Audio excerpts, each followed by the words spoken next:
특별 기도를 하고 있는 가운데 민수기 공부하고 있는데 민수기 서론에 나와 있는 본문을 중심으로 레위인의 사역과 비밀, 우리는 백성의 재앙을 막아서자, 이런 제목으로 말씀드리겠습니다. 오늘은 제가 좀 특수한 방법으로 설교를 시작하겠습니다. 그 얘기는 무슨 얘기냐면 이만큼 중요한 분이고 굉장히 잘 알려진 분이라는 것을 증거하기 위한 겁니다. 한번 들어보시기 바랍니다. 헤이 구글, 가가와 도요히코에 대해서 얘기해 주세요.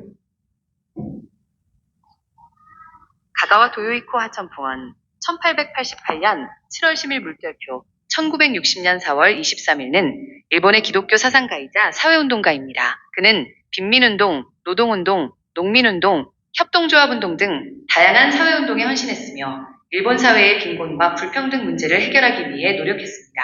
주요 활동, 빈민운동. 가가와는 고베의 빈민가에서 빈민들과 함께 생활하며 그들의 어려움을 직접 체험했습니다. 그는 빈민들을 위한 구호활동을 펼치고 빈민 문제를 해결하기 위한 사회운동을 전개했습니다.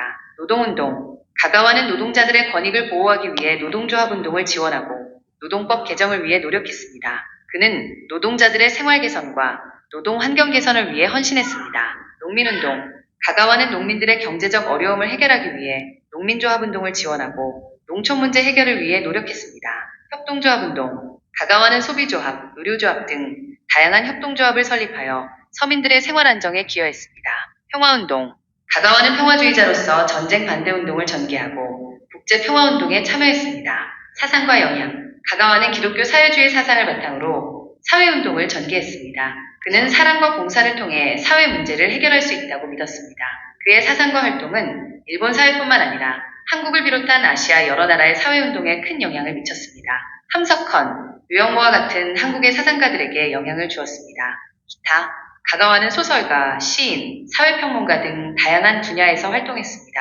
그는 150권 이상의 저서를 남겼습니다. 노벨 문학상 후보와 노벨 평화상 후보에 여러 차례 올랐습니다. 가가와 도요히코는 일본 사회의 빈곤과 불평등 문제를 해결하기 위해 헌신한 위대한 사회운동가였습니다. 그의 사상과 활동은 오늘날에도 많은 사람들에게 영감을 주고 있습니다.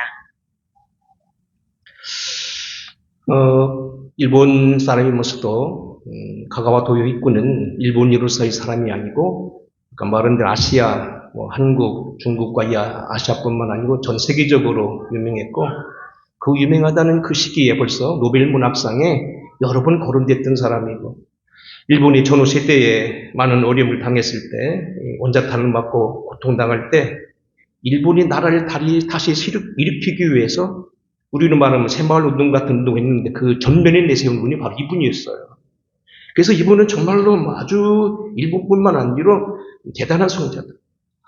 그러니까 우리가 보면 우리나라에 비해서 교회 숫자도 많지 않고 신학자의 숫자가 많지도 않지만 세계적인 신학자가 많은 이유는 여러 가지가 있다고 그럽니다.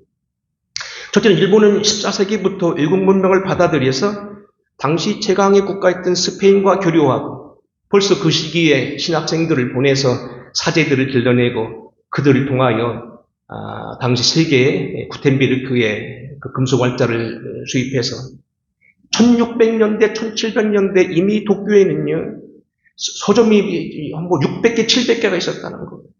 그래서 거기에서 과학, 철학, 정치학, 인문학, 예술, 그리고 농업이나 공업뿐만 아니고 인문이나 철학, 신학책을 번역해내서 일반인들이 보게 있다는 거예요. 그러면 우리나라는 물론 전 세계적으로 금속활자를 제일 먼저 만들어냈다고 하지만 이것은 그냥 불경이나 어떤 유교 서적을 번역하고 해석하는 데 그친 것 뿐이고 일반인들은 전혀 공개되지 않았어요. 1894년이 되어야 서울에 두세 개의 그런 서점이 있을 정도로 거의 일반에게 공개되지 않았다는 거예요. 그러니까 일본이 이렇게 앞선 것은 문호를 개방한 탓인데 우리나라가 중국과 바짝에서 당시 명청 중국만 바라보고 있었지만 이 사람들은 이미 구라파를 비롯해서 특별히 독일이나 이런 곳에 앞장서면서 많은 사람들에게 벌써 문호를 개방했다는 거예요.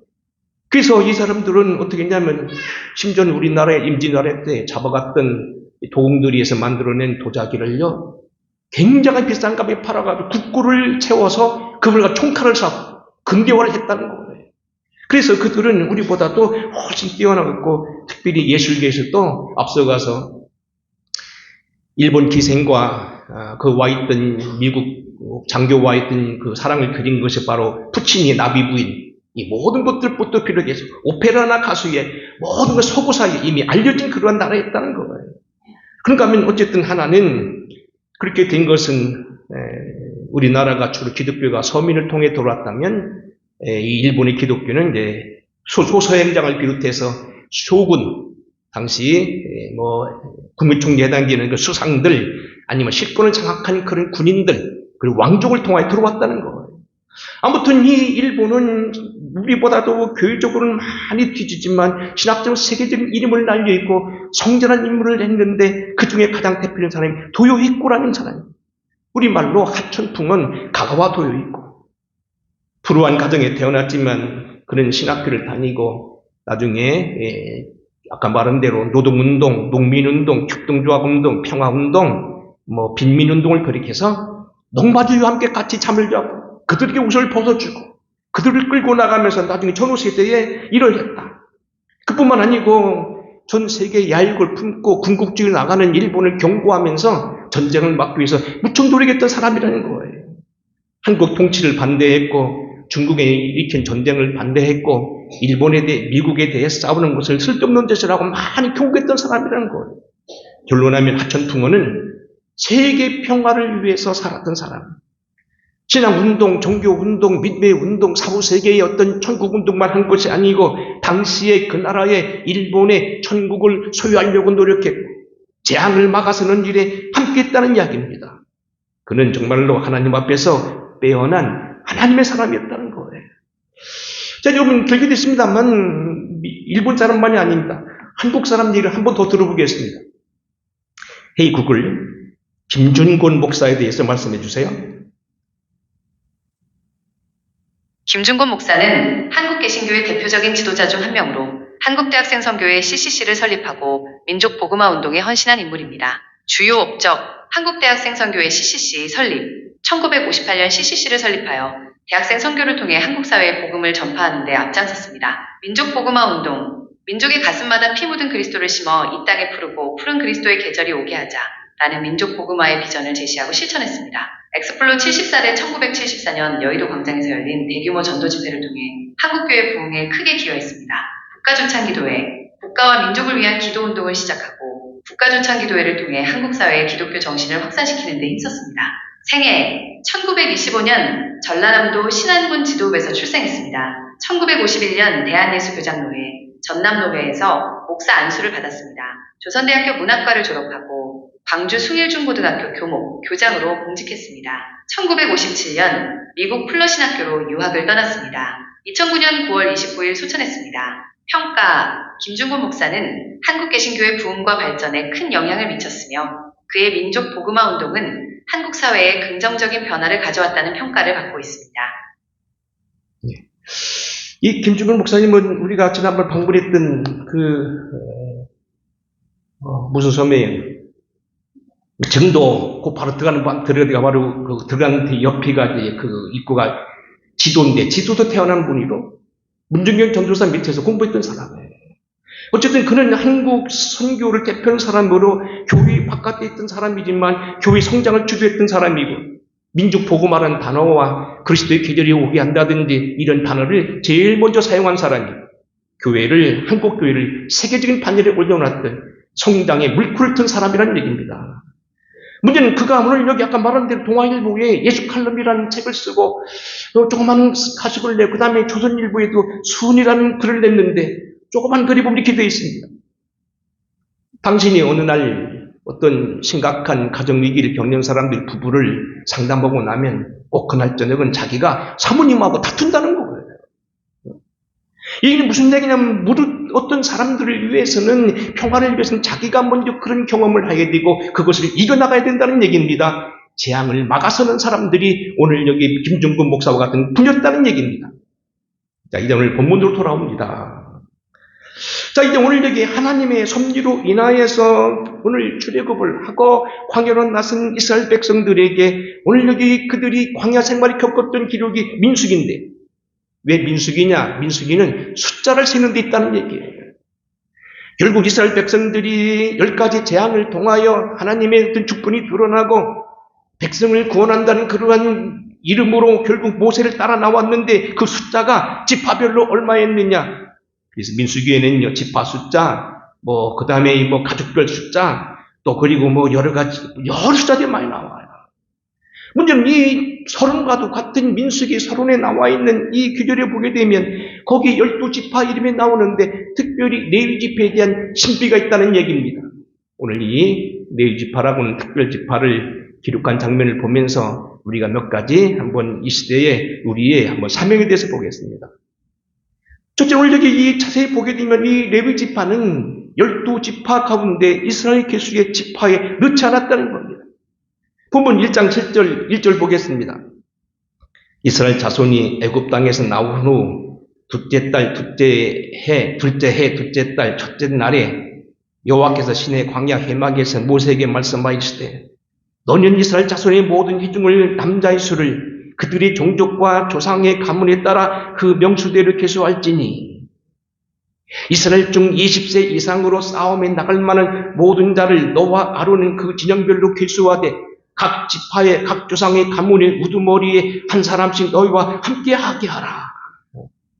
그래서 결국은 그들이 지파를 숫자를 세기 시작해서 1장 20절 이렇게 나옵니다.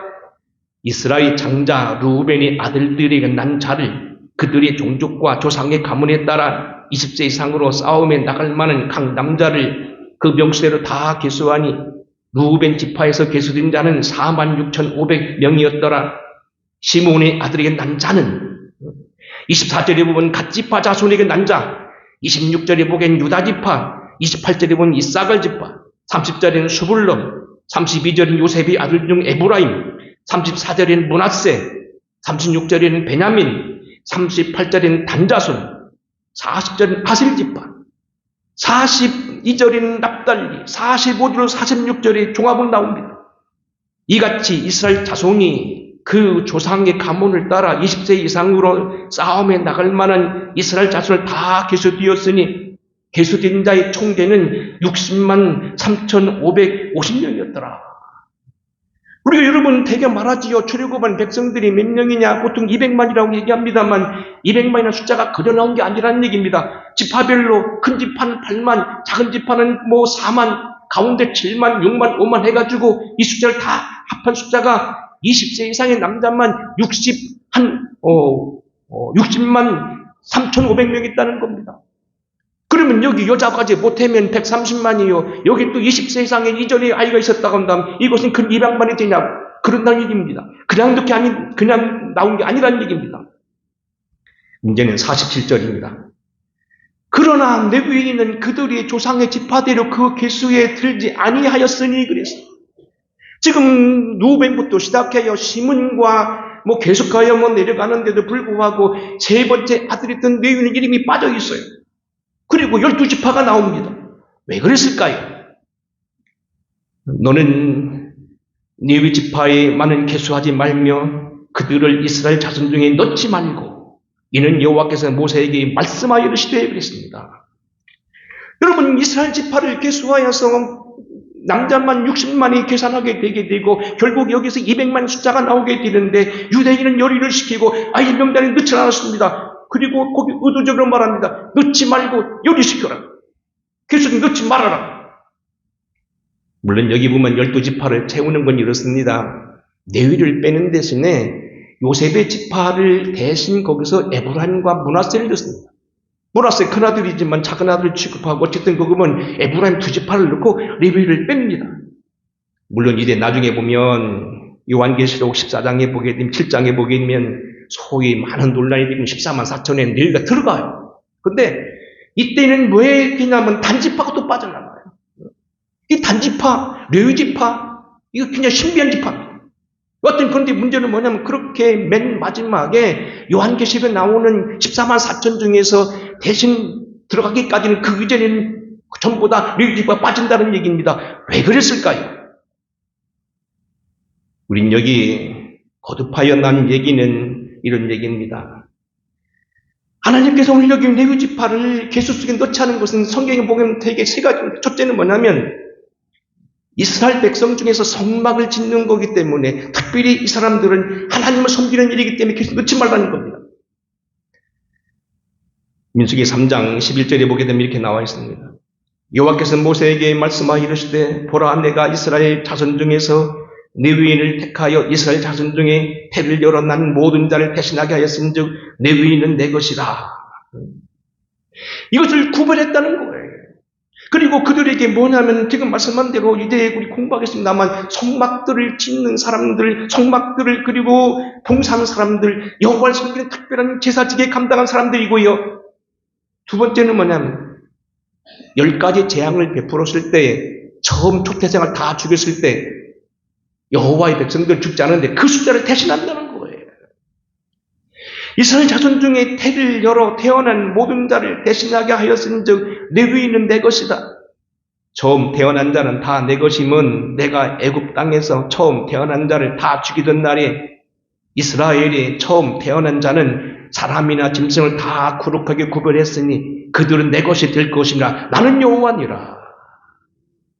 그래서 이 레위인은 어떻게 택했느냐면요, 이스라엘 백성들이 광야에서 나오기 전에 10가지 재앙을 마지막 재앙으로 다 창자들이 죽었을 때 죽지 않았는데 그 숫자를 대신해서 내가 쓰겠다는 거예요. 이 3장에 보게 되면 이렇게 말합니다. 이스라엘 자손이 처음 태어난 자가 레위인보다 273명이 더 13명이 더 많은 즉 속전으로 한 사람씩 5세겔씩 받되 성소의 세겔로 받으라. 한 세겔은 20게라라. 곧 이스라엘 자손의 처음 태어난 자에게서 받은 돈이 성소의 세겔로 1365세겔이더라 그랬어요. 결국 이 레위인은 이스라엘 백성들을 대신해서 죽어야 될 것을 대신해서 하나님을 섬기는 사람으로 택함받았다는 거예요. 여하튼 문제는 어쨌든 그것이 이래나 저래나 일단은 그의 신비 속에 빠졌다 그런 얘기입니다. 하나님이 이스라엘 백성들을 계수하는 200만의 계수 속에 넣지 아니한 것은 그는 내 것이고 내가 특별한 임무로 쓰겠다는 얘기고 성전을 위해서 쓰겠다는 얘기고 결국 그 속전을 대신해서 죽어야 됐던 초태생들을 대신해 쓰임받았다는 겁니다. 두 번째는 오늘 여기 레위 지파에게서 우리가 비밀은 뭐냐면 성막을 관리하는 일입니다. 이미 말씀했습니다. 1장 50절에 보게 되면 거기 성막에 대한 그들의 사명을 이렇게 말합니다. 그들에게 증거의 성막과 그 모든 기구와 그 모든 부속품을 관리하게 하라. 그들은 그 성막과 그 모든 기구를 운반하며 거기서 봉사하며 성막 주위에 진을 지키며 성막을 운반할 때 레위인은 그것을 걷고 성막을 세울 때 레위인이 그것을 세울 것이요 예인이 가까이 오면 죽일지며 이스라엘 자손은 막사를 치되 그 진영별로 각각 그 진영과 군기 곁에 칠 것이며 그랬습니다. 레위인의 사명은 보통 사람처럼 일반적인 삶을 하는 게 아니고 성막을 움직이는 일, 성막을 섬기는 일, 제사 드리는 일을 다 돕는 일을 하게 됐는데 이 일을 위해서 특별히 그들은 따로 있다는 겁니다. 여기에 대해서 아주 자세하게 나옵니다. 3장 14절에 보게 되면 여호와께서 명령하신 대로 하게 돼서 그 자손들 3명 레위의 아들들은 이러하니 게르손과 고핫과 무랄이라 그러면서 3장 21절에 말합니다. 게르손에게서 림리 족속과 시므이 족속이 났으니 이들은 곧 게르손 조상의 가문들이라. 이들은 어떡합니까? 3장 25절에 보면 게르손 자손이 성막에서 맡은 일은 성막과 장막과 그 덮개와 회막 휘장 문과 뜰의 휘장과 성막과 제단 사방에 있는 뜰의 휘장 문과 그 모든 것을 줄들이니라 되어 있어요. 여튼 이 사람은요, 이 첫째 아들인 게르손은 성막 주위에 있는 보이는 것들, 쉬운 것들, 이런 것들, 천막이나 휘장들이나 줄이나 밧줄 같은 것. 고핫 자손은 둘째 아들임에 불구하고 여기서 뭡니까? 이렇게 말씀합니다. 고핫 자손에겐 아므람 족속과 이스라엘 족속과 헤브론 족속과 우시엘 종족이니 여기 아므람은 모세의 아버지가 아므람입니다. 어쨌든 그런데 그들이 맡을 것은 증거계와 상과 등잔대와 제단들과 성소에서 봉단에 쓰는 기구들과 휘단과 그것에 쓰는 모든 것입니다. 성막 중에 가장 핵심적이었던 강단, 법궤, 증거계죠. 등잔, 떡상, 송수행하는 이런 기구들, 그리고 마지막 무라리 3절은 뭡니까? 이 사람은 주로 3장 36절을 말한 무라리의 자손이 맡을 것은 성막의 널판과 그 띠와 그 기둥과 그 받침과 모든 기구와 그것에 쓰는 모든 물건이고 뜰 사방 기둥과 그 받침과 그 말뚝과 줄이라고 되어 있습니다. 어떤 문제는 여기 이 사람들은 하는 일은 일단은 첫 번째는 괴수성에 제외됐고 성막을 맡은 일이 있다. 이 레위 지파에 대한 어떤 특별한 예식에 대해서는 18장에 뭐 자세히 또 나옵니다. 요제로 드리라는 겁니다. 하나님께 드리는 제사가 번제를 비롯해 화목제, 소제 이런 많은 제목이 있는데 방식은 또 한 가지가 뭔데 가진 것도 있지만 흔들어 드리는 제사가 있어서 이건 특별히 헌신할 때 쓰는 제사인데 이 사람들은 특별히 요제를 드리라는 겁니다. 지금 말씀드린 대로 불로 태워드리는 번제, 화제, 무슨 뭐 가루로 드리는 소제, 붙여서 드리는 번철로 드리는 뭐 이런 뭐 그 전제 안 있는데 그것이 아니고 아론이 드릴 수 있는 그 사람 이 레위 족속 특별히 요제로 드리라는 겁니다. 아론이 이스라엘 자손을 위하여 레위인을 흔들어 바치는 제물로 여호와 앞에 드렸지니 이는 그들에게 여호와께서 봉사하기 위함이라 되어 있습니다.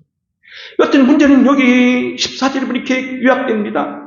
너는 이같이 이스라엘 자손 중에서 레위인을 구별하라. 그리하면 그들이 내게 속할 것이니라. 레위인의 역할은 별다른 것이며 계수에 들지 아니하고 하나님께 속하는 전문적인 일, 우리로 말하면 예배드리는 일, 옛날로 말하면 제사드리는 일, 특별한 일을 그들이 감당하겠다는 거예요. 하지만 여러분 오늘과 지금 마지막 우리 공부할 건 뭐냐면 가장 중요한 게 있어요. 그들의 임무는 지금 말한 대로 계수 들지 않았다는 특징과 성전을 맡았다는 것도 있지만 제일 중요한 건 뭐냐면 백성들의 재앙을 막았다는 거예요. 본문 말씀 이거 한번 잘 보시기 바랍니다. 1장 53절 한번 같이 읽어보겠습니다. 1장 53절 같이 읽겠습니다. 오늘 본문 말씀 자 시작. 레위인은 증거의 성막 사방에 진을 쳐서 이스라엘 자손의 회중에게 진노가 임하지 않게 할 것이라. 레위인은 증거의 성막에 대한 책임을 지킬 것이니라 하였습니다. 이스라엘 지파 성막 사변에 그들로 하여금 진을 치게 해서 이스라엘 자손의 회중으로 하여금 재앙을 당하지 않게 하라는 겁니다. 지금 말한 대로 무슨 뭐 성막을 옮는 것도 중요하고 제사 드리는 것도 중요하고 계수 넣는 짜는 것도 중요하지만 가장 큰 제목은 뭐냐면 이스라엘 속에 하나님의 진노, 하나님의 일을 함부로 하다가 죽게 된 그런 일을 면하게 하는 겁니다. 8장 19절입니다.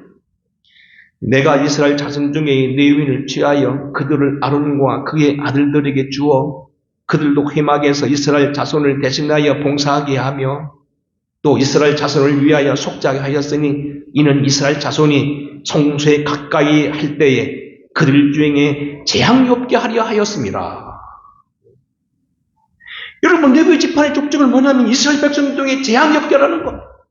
하나님의 일을 소홀히 하거나 하나님의 일을 과도하게 잘못했을 때 나타나는 어떤 현상 중에서 하나님의 재앙이 임할 수 있는데 그런 재앙을 막으라는 겁니다. 더 내려가서 18장 4절에 보면 이런 기록이 있습니다. 레위인은 너와 협동하여 장막의 모든 일과 회막의 직무를 다 할 것이요 다른 사람은 너에게 가까이 하지 못할 것이니라. 이와 같이 너희는 성소의 직무와 제단의 직무를 다하라. 그리하면 여호와의 진노가 다시는 이스라엘 자손에게 미치지 아니하리라. 여호와의 진노가 다시 이스라엘에게 진노가 임하지 않게 하는 것, 그게 바로 여기 레위인의 일이었다는 거예요. 언제가 우리는 교회 표를 설교하면서 연초에 시편 144편 중심으로 한번 설교한 적이 있었습니다. 우리 수소는 무겁게 실었으며 또 우리를 침노하는 일이나 우리가 나아가 막는 일이 없으며 우리 거위에는 슬피 부르짖음이 없을진데 그랬어요. 하나님을 믿고 믿음으로 사랑하는 백성들이 받게 된 축복이 여러 가지 있지만 무엇보다도 그날의 전쟁을 막아주고 그리고 어떤 일은 나가서 싸우는 일이 없을 뿐만 아니고 그들의 거리에는 슬픈 억울한 일이 없어야 된다고 했는데 바로 이러한 일을 막아주고 그 일을 하는 것이 누구냐면 이 레위 지파 일이라는 겁니다. 지난주 금요일에 우리가 공부했던 시편 120편에도 마찬가지입니다. 예루살렘 결국 여호와의 성전은 무엇하는 곳이냐? 예루살렘을 위하여 평안을 구하라. 예루살렘을 사랑하여 내 성 안에는 평강이 있고 궁중에 형통이 있으며 백성들이 형제들을 위하여 기도함으로 너희들 축복하라. 그런 얘기가 되어 있어요. 오늘 레위인이 하게 되는 것은, 가장 중요한 것은 이스라엘 백성들을 위해서 결국 재앙을 막아주는 그러한 일을 했다는 겁니다. 그들을 막아주는 그 울타리가 되어주고, 그들을 막아주는 천장이 되어주고, 그들을 막아주는 의창이 되어준다는 얘기입니다. 근데 문제는 이겁니다. 아니, 왜 하필이면 12지팡에서 레위지파가 걸렸을까? 장자로 말하면 장자권은 루벤이 가져야 됐고요. 둘째 아들 시몬도 있고요. 또 우리가 잘 알다시피 구세군이 어떤 그 구세주 역할을 감당한 유다지파도 있고 한데요. 요셉지파도 있는데 왜 하필이면 레위지파냐? 이스라엘 12지파 가운데 특별히 레위지파가 이러한 일을 막아서게 된 것은 다음과 같습니다. 출애굽기 32장입니다. 모세가 출애굽하여서 성산이 도착한 이후로 모세가 십계명을 받으러 산에 올라가는데 40주 40일을 내려오지 않습니다. 기다리다 못한 한 백성들이 그들이 야단을 피우니까 아론과 함께 그들이 그물상을 만듭니다. 그 모습을 보고 하나님이 경노하십니다. 여호와께서 모세에게 이르시되 너는 내려가라. 내가 애굽 땅에서 인도한 네 백성이 부패하였도다. 그들이 내가 그들에게 명령한 길을 속히 떠나 자기를 위하여 송아지를 부어 만들고 그것을 예비하며 그것에게 제물을 드리며 말하기를 이스라엘은 너희를 애굽 땅에서 인도하여 낸 너희 신이라 하는도다. 여호와께서 또 모세에게 이르시되 내가 이 백성을 보니 모지 뻣뻣한 백성이라. 그런즉 내가 하는 대로 두라. 내가 그들에게 진노하여 그들을 진멸하고 너를 큰 나라가 되게 하리라. 이 백성이 지금 부패되었고 엉뚱한 짓을 했는데 내가 지금 대노하는데 내가 얼마나 화가 났냐면 저들을 다 진멸하고 너를 대신 큰 나라가 되게 할 것이다. 하나님이 화를 내십니다. 성경을 보게 되면 여기 다 있지 않았습니다만 이때 하나님의 진노는 산을 흔들었고 온 하늘이 진동했다고 되어 있습니다. 이제 하나님은 저들을 다 쓸어 죽일 판입니다. 이때 모세가 기도할 때에 이런 일이 생기게 됩니다. 하나님의 지시가 떠오릅니다. 여러분 보세요. 맞불 작전이에요. 일본에도 LA에 보면 큰 산불이 나서 초속 40m씩 바람 불어가지고 집이 몇 편차가 탔다고 그러고 그 중엔 우리 야구 선수 박찬호 집도 탔다고 얘기합니다만 큰 불이 났을 때 큰 불을 막기 위해서 하는 방법이 뭐냐면 불을 건너오니까 맞불을 놔서 작은 불을 놓고 길을 막아서 불이 못 오게 한다는 겁니다. 모세가 본즉 백성이 방제하니 이는 아론이 그들을 방자하게 하여 원수의 조롱거리가 되게 하였음이라. 이에 모세가 진문에 서서 이르되 누구든지 여호와의 편에 있는 자는 내게로 나오라 하며 레위 자손이 다 그에게로 나오는지라. 여기 보면 이해 안 되는 부분이 있습니다. 모세가 그들에게 이르되 이스라엘 하나님 여호와께서 이렇게 말씀하시기를 너희는 각각 허리에 칼을 차고 진 이문에서 저 문까지 왕래하며 각 사람이 그 형제를 각 사람이 자기 친구를 각 사람이 자기 이웃을 죽이라 하였느냐. 지금 하나님은 대노하셔요. 200만을 다 쓸어버리는 그런 위기 속에 나타나니까 모세가 기도하는 중에 성령이 말씀하신 거예요. 각기 칼을 차고 미리 네가 죽여라. 맞불을 놔라. 모세가 이르되 여호와께서 이렇게 말씀하시기를 너희는 각각 허리에 차고 진 이문의 저문까지 왕래하며 각 사람이 그 형제를 각 사람이 자기 친구를 각 사람이 자기 이웃을 죽으라 하며 레위 자손이 모세 지파지요. 모세의 말대로 행하여 이날의 백성 중에 3,000명가량이 죽임을 당하니라고 그러죠.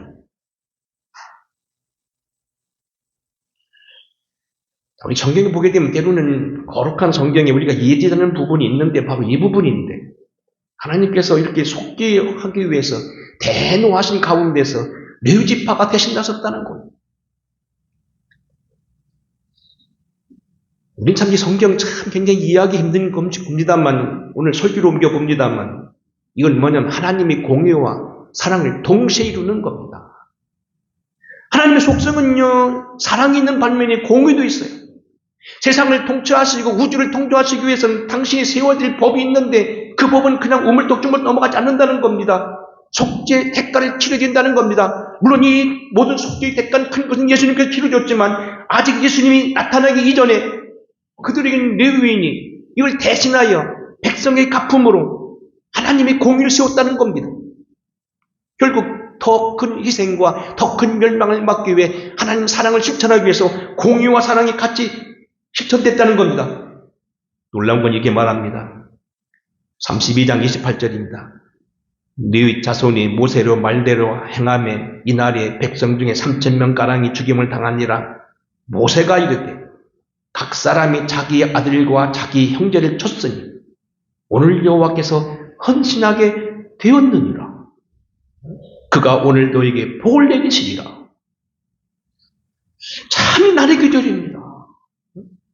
분명은 뭐냐면 어쨌든 이것은 뭐냐면 더 큰 노를 막기 위해서 하나님의 진노를 면하기 위해서 모세가 예수 이전에 그들에게 맞불을 놈으로 그들의 백성과 3천을 죽임으로 인해서 큰 재앙이 200만을 살렸다는 얘기입니다. 문제는 여러분 설교를 매듭할 시간인데요. 이런 얘기예요. 우리는요, 때로는요, 세상을 향하여 보면 욕을 먹지만 우리는 세상을 향하여 레위인이라는 겁니다. 이 땅에 재앙이 임하지 않기 위해서 세상을 향하여 우리는 때로는 중보기도와 때로는 그들에게 비방을 들을지라도 우리가 때로는 그들 앞에 막아서야 될 이유가 있다는 겁니다.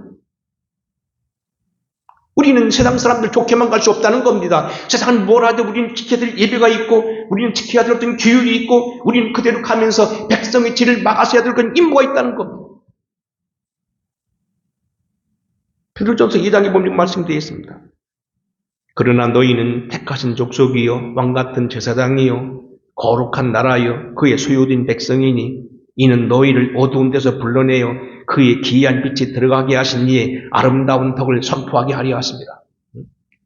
여러분 서두에 말하는 하천풍원이라는 분이 가가와 도요교가 농민운동을 하면서 전쟁을 반대하고 평화운동을 했을 때 일본 군국주의자들을 얼마나 그를 미웠겠냐는 겁니다.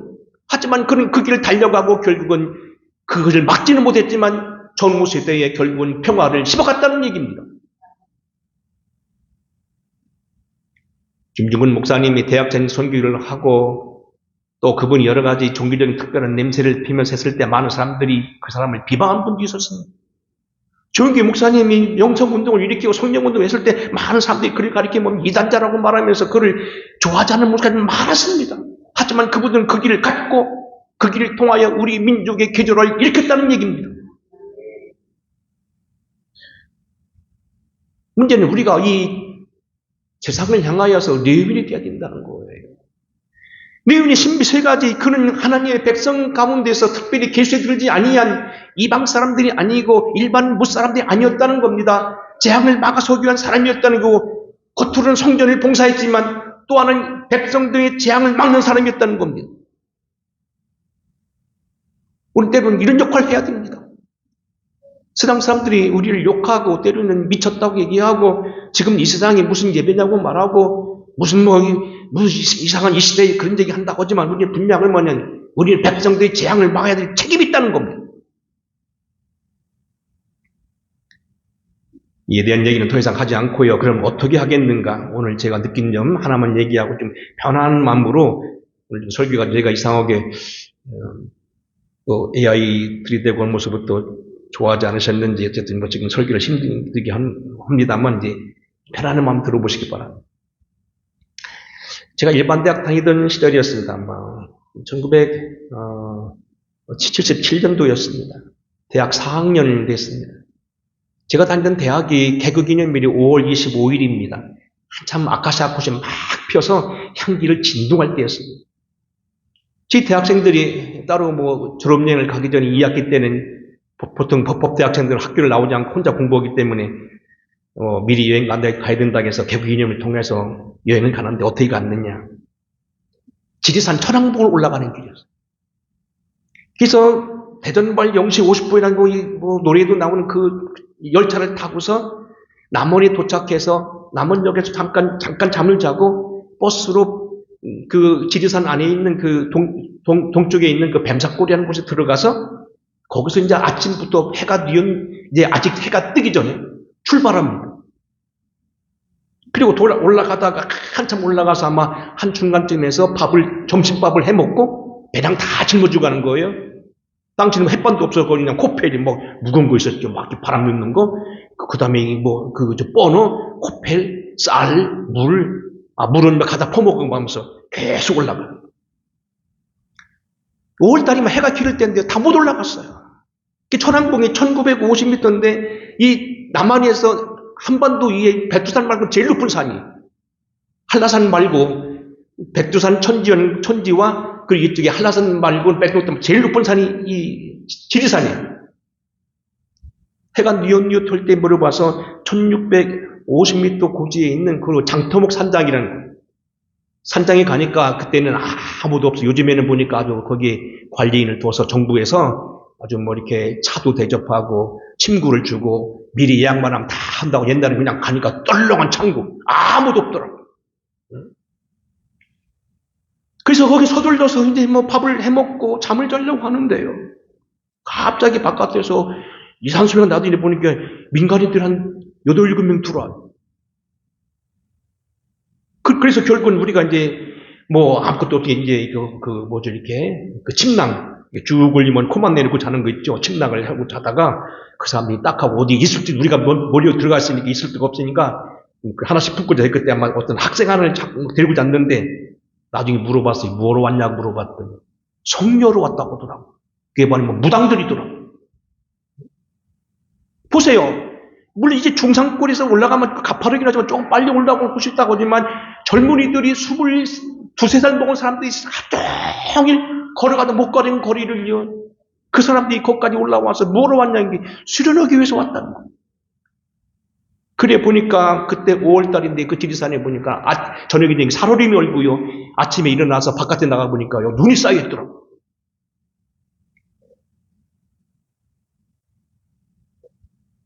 여러분 우리나라에 큰 충격을 줬던 김혜경이라고 하는 무당 출신 목사가 있습니다.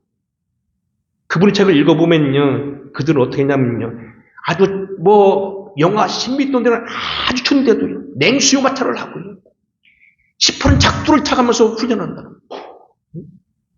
그 다음에 최정규라고 하는 그 목사님도 있어가지고 가끔 교회에다가 도와달라고 또 통보도 왔던 그런 분인데 이분 들으면요. 100일 기도를 하고요. 막 금식을 하고요. 그 많은 훈련을 한다는 거예요. 문제는 우리가 오늘 여기 무슨 훈련이라고 하는 것은 무슨 그 사람들처럼 무슨 육체적인 훈련, 냉수 마찰을 하고 엄동설에 작두를 타고 무슨 어디 계곡에 가서 그렇게 물을 막 며칠씩 쏴가면서 하는 것을 해야 되는 건 아니고 우리의 경건은 예수 그리스도, 우리의 피 흘리신 예수 그리스도지만 분명한 건 뭐냐? 때로는 사랑의 수고, 기도의 수고가 없으면 안 된다는 거예요. 우리는 세상을 향하여서 이런 사명을 감당하기 위해서 주님께서는 때로는 우리로 하여금 세상을 향한 안타까운 마음을 갖기를 원하세요. 에스겔서 9장에 보면 이렇게 되어 있습니다. 여호와께서 이르시되 너는 예루살렘 성읍 중에 순행하여 그 가운데 생하는 모든 가증한 일로 탄식하며 우는 자의 이마에 표를 그리라 하시고 그들에 대하여 내 귀에 이르시되 너희는 그를 따라 성읍 중에 다니며 불쌍히 여기지 말고 긍휼히 베풀지 말고 쳐서 늙은 자와 젊은 자와 처녀와 어린이와 여자를 다 죽이되 이마에 표 있는 자들에게는 가까이 하지 말라.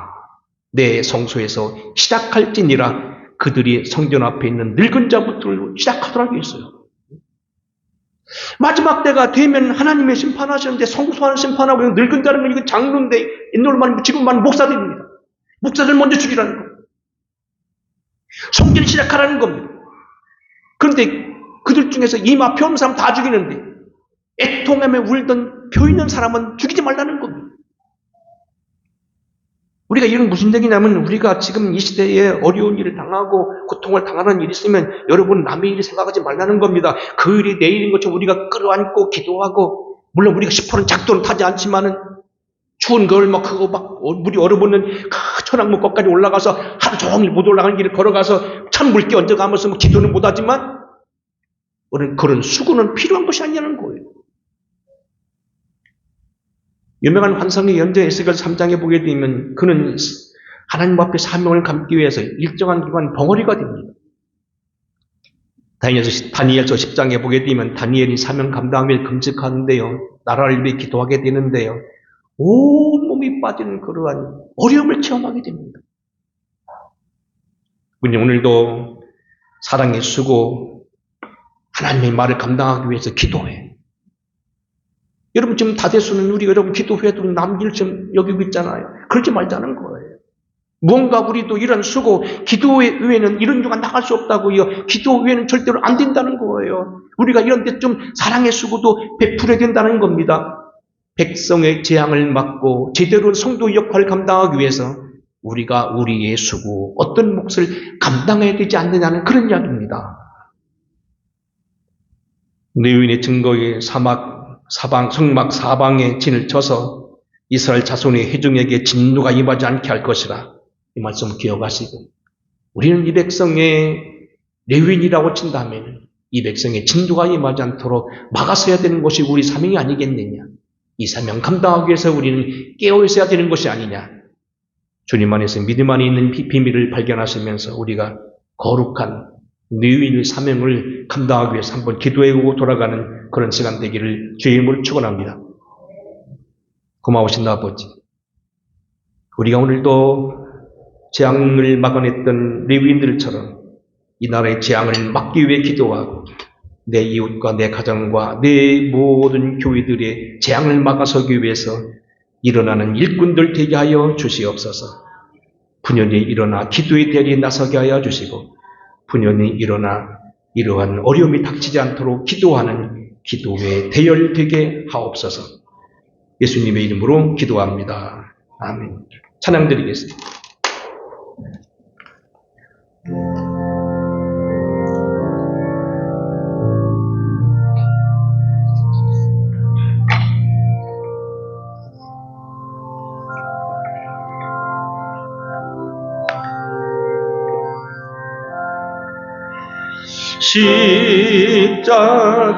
십자가로 가까이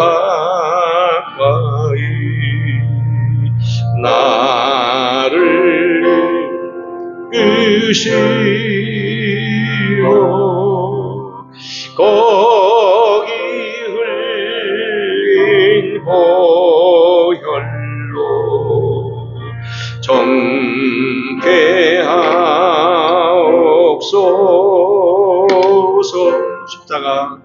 십자가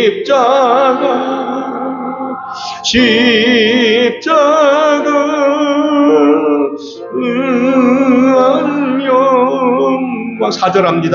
일세 요단강을 건넌 후 영원 4절